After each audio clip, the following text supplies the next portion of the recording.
We all love a zombie apocalypse. Well, not a real one, but games, films and TV shows are lots of fun. Most of them. The big news in the gaming community this week, of course, is the release of The Last of Us 2, the sequel to the critically acclaimed 2013 release.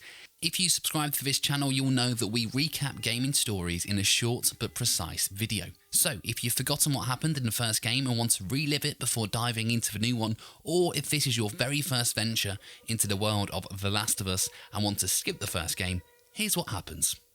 Although often perceived as a zombie game, this isn't technically true.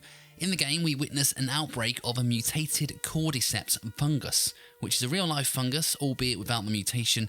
The fungus spreads from human to human and transforms its human host into an aggressive creature known as the Infected. Yep, creative name. The prologue takes place during the initial outbreak as we meet our protagonist, Joel.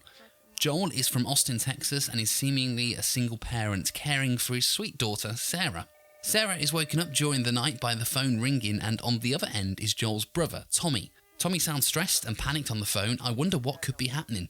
He tells Sarah he needs to speak to Joel, but is cut off. Sarah, naturally concerned by her uncle's demeanour, searches the house for her father, Joel. She eventually finds him, and he is fending off a weird creature thing.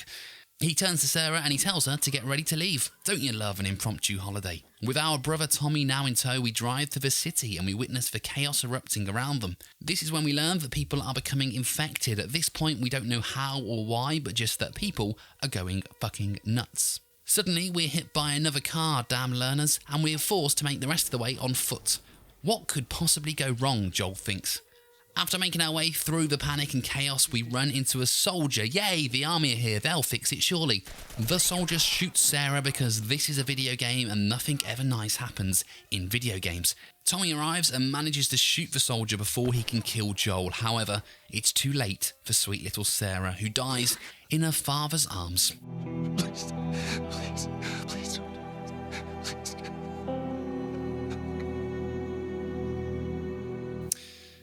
Strap yourselves in.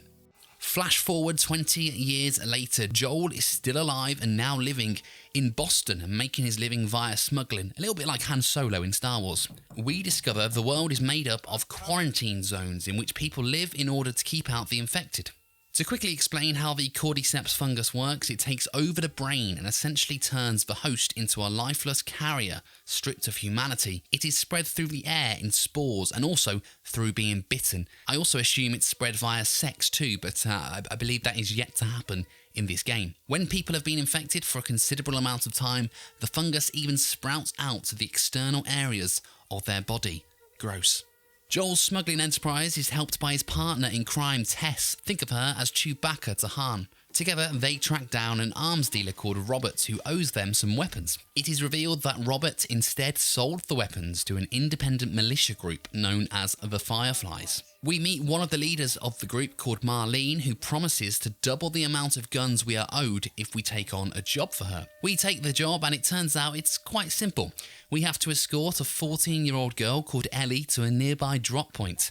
Whilst transporting the cargo, Tess and Joel discover that Ellie has been bitten by the infected. Shit the bed. Ellie is like, nah bro, it's actually okay. I was bitten 3 weeks ago and people usually turn within a day or two. We learn because of this, Ellie is immune to the infection. That's why she is of so much importance to the Fireflies. They believe she could be the key to finding the cure. Upon arriving at the meeting point, we discover the Fireflies whom were meant to meet us are now dead, having been killed by soldiers. Unsure what to do, Joel's problems become worse when Tess reveals that she has been bitten. In an emotional but predictable cutscene, Tess sacrifices herself to allow Joel and Ellie time to escape and continue their search for the Fireflies. In a Theon Greyjoy-esque last stand, Tess is killed by the pursuing soldiers. Rest in peace, Tess. Joel is fairly dismissive and cold towards Ellie. Poor man just wants to get the guns that he is owed. However, he reluctantly continues his journey with her. His new plan is to find Tommy, his brother from the prologue, who used to be a Firefly and might know how we can find them. Whilst en route, we are ambushed by a group of bandits. They ruin our car and we must make the rest of the way on foot across the heavily militarised and densely infected city. Making our way through some intensely scary buildings, we discover more about the different types of infected. Runners are the first and weakest stage of infection. As these are still only a day or two into the infection, they still have some human traits. For example, example, their moans still sound normal, and their overall appearance still resembles that of humans. Within runners, the human brain is still working, trying to resist the infection. It's very sad. Stalkers form the second stage. They distinctively make a croaking sound whenever they are near. They also display external fungus on their skin, showing the level of infection. They are much more aggressive and much less human than runners. Next up, clickers. If you hear one of these fuckers, run. I still sometimes hear their terrifying clicking sound when lying in bed at night. There is almost no human left at this stage, and they possess strength far superior than that of their host. One disadvantage is that due to the fungal growth on their face, they are completely blind. The fourth and rarest stage are bloaters. As their name suggests, they are large and bloated due to the fungal growth outside of their skin. Their thick mutated skin provides a sheet of armour, making these infected very difficult to kill. Ellie and Joel soon run into two brothers, Henry and Sam, who are also trying to make their way across the city. We join forces for the rest of the journey, and after evading several attacks, the four-piece make camp in an old radio station. We finally see a human element of Joel, who shares some pre-apocalypse stories, whilst Ellie and Sam bond. It is revealed that Sam has been bitten, but he hasn't told anybody yet. The next morning, Ellie goes to ask Sam how many eggs he would like for breakfast before discovering he has turned overnight. Before Joel can react, Henry pops his little brother in the head. Nice one, mate. Overcome by grief and the loss of his brother, Henry then shoots himself, which means more eggs for Ellie and Joel. After a few months of travelling, we now find ourselves in Wyoming, near Joel's brother's camp. Coincidentally, whilst travelling, we run into Tommy at a power plant. After conversing, Tommy asks Joel to allow him to take Ellie to the Fireflies. Joel agrees, but unbeknown to him, Ellie heard the entire conversation and manages to escape. Joel tracks Ellie down and the two argue. Joel is beginning to form somewhat of a bond with Ellie, who reminds him of his daughter, Sarah. Joel then decides to take Ellie to the Fireflies himself, and Tommy tells him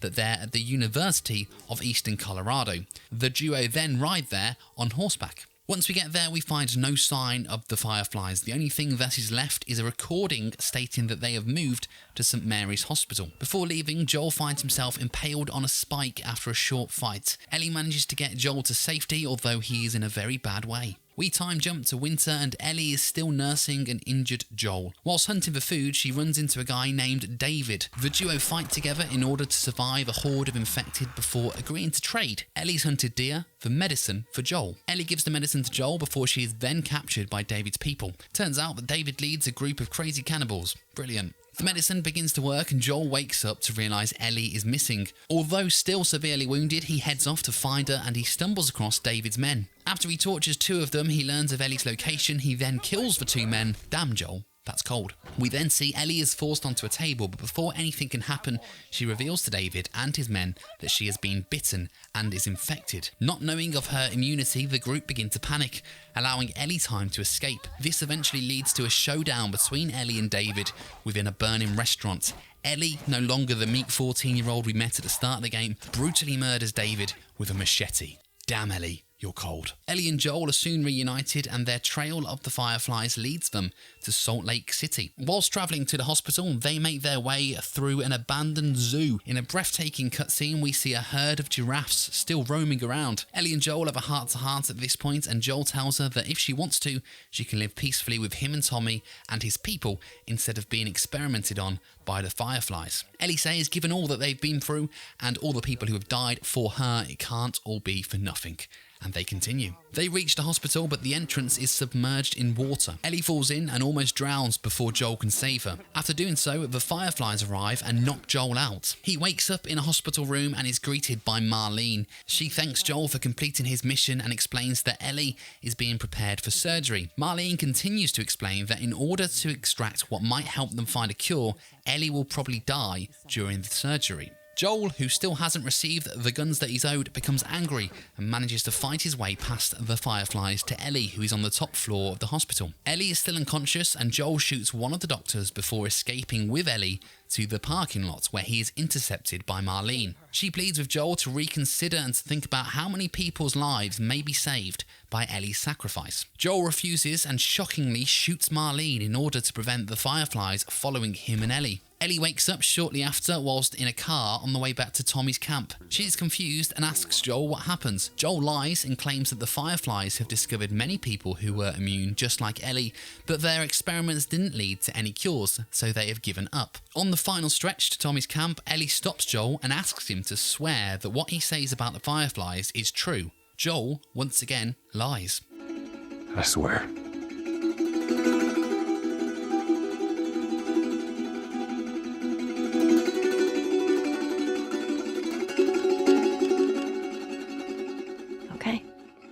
And that is the end of The Last of Us.